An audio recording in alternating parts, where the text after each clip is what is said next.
যে মেয়েটি রান্না করতে পারতো না বলে শ্বশুরবাড়ির মানুষ তাকে কটাক্ষ করে কথা বলতো, অপমান অপদস্থ করতো, সব সহ্য করেও সময়ের ব্যবধানে সেই মেয়ে আজ রান্না করলে তার সন্তানেরা স্বামী ছুটে আসে রান্নাঘরে খাবারের জন্য, এত ভালোভাবে রান্না করতে পারে। হ্যালো এভরিওয়ান, আসসালামু আলাইকুম, কেমন আছেন সবাই? মাংস দেখে মনে হতে পারে যে এটা কোনো গরুর মাংস বা খাসির মাংস, আসলে তা না। এগুলো হচ্ছে আমার চীনা হাঁসের মাংস এবং আমার নিজের পালনকৃত চীনা হাঁস, সাদা মাসকবি হাঁস।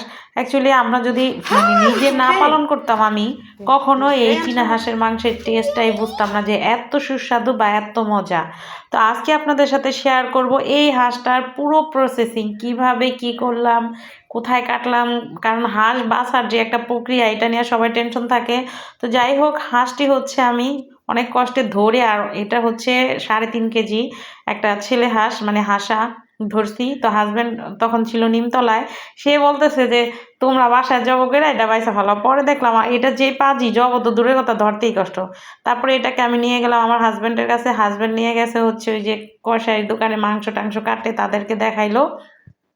তো সেখান থেকে তারা হচ্ছে জাস্ট উপরে একটু লোম পশম টসম ছাড়াই দিছে। আর আসার সময় আমি অনেক ধরনের মশলা নিয়ে আসছিলাম, এখানে 200 টাকা শুধু এই মশলাগুলোই 200 টাকা নিছে। তো একদিকে হচ্ছে মশলা বাটাবাটি করতেছি, আরেকদিকে হাঁস নিয়ে পাঁচড়াপাঁচড়ি, জাস্ট ওনারা সেদিন আবার দুর্ভাগ্যজনক তো কারেন্ট ছিল না সারাদিন। আমাদের বাসায়ও কারেন্ট ছিল না, নিমতলায়ও কারেন্ট ছিল না, যার কারণে ওনারা ফুল পরিষ্কার করতে পারে নাই। হাতে একটু জাস্ট উপরে পশমগুলো ছাড়াই দিছিল। তো আমরা হচ্ছে বাসায় এনে এটাকে ভিতরে যে ছোট ছোট লোমগুলো থাকে, এগুলো কিছু বেছে তারপর হচ্ছে এটার গায়ে হলুদ মরিচ মাখিয়ে এটা পুরানোর জন্য রেডি করছি। তো আমার হাজব্যান্ডের মাথায় আবার আজেরা ভালোই বুদ্ধি আছে, সে হচ্ছে হাঁসের পা বেঁধে একটা লাঠিতে, আমি আর কি ভাবতেছিলাম এত বড় হাঁসটা চুলার উপরে কতক্ষণ ধরে রাখবো। তো উনি হচ্ছে একটা টেকনিক করে এই হাঁসটাকে ওইভাবে বেঁধে তারপরে পোড়া দিতে।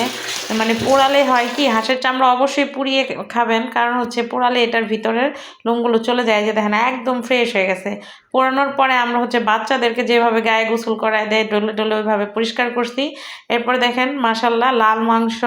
এই মাংসগুলো খেতে অনেক টেস্ট, আপনার ভালো করে রান্না করলে মনে হবে যে গরু বা খাসির মাংস খাচ্ছেন। আর এই যে নানান পদের মশলা বেটে নিছি। আমি হাঁসের মাংসে আদা কম দেই। আদা আমার শাশুড়ি বলে যে হাঁসের মাংস আদা দিবাই না, আদা দিলে হচ্ছে মাংস দড়ি দড়ি লাগে। ফাইনালি দেখেন আমার হাঁসের মাংসের জন্য কত কিছু আয়োজন।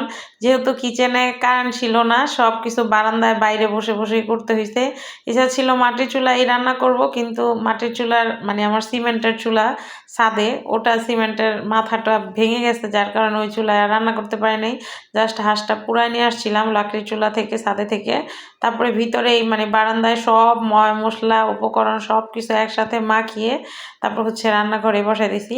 আর আপনারা যারা আমার আগের ভিডিও দেখছেন তারা সবাই বলবেন, অনেকেই জানেন যে আমি একটা কথা বলি, যখন আমি ভালো কিছু রান্না করতে যাই তখন কারেন্ট থাকে না।